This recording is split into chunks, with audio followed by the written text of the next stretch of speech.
जय जोहार। आपन देखा हो न्यूज प्लस 21। मैं हूं आपन के संग ललिता चक्रधारी। चलो एक नजर डालथन संझा के एक खबर में।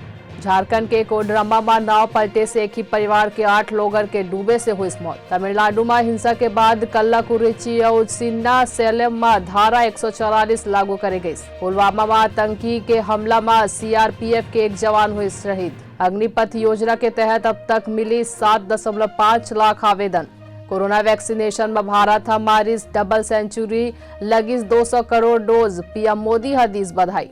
कांग्रेस नेता राहुल गांधी के केंद्र ऊपर निशाना, कहीं देश के भविष्य उजाड़ा थे सरकार। सीएम अरविंद केजरीवाल हल लिखी पीएम मोदी ला चिट्ठी। सिंगापुर जाए की अनुमति नहीं मिले पर जताई नाराजगी। एचडीएफसी बैंक क्वेश्चन 1 के रिजल्ट जारी करी। 3 महीना 9,196 करोड़ के मुनाफा हुई। पीवी सिंधु का सिंगापुर ओपन में धमाल। चीनी बैडमिंटन प्लेयर ला हरा के जीतिस खिताब। प्लेस गाउन में श्वेता तिवारी के बेटी हर लूटिस महफिल। पलक के सिजलिंग लुक ऊपर टिकिस फैंस के निगाह। ऐसा जानकारी ले लगातार अपडेट रहे बर देखत रहो न्यूज प्लस 21 आप मन के हक के बात।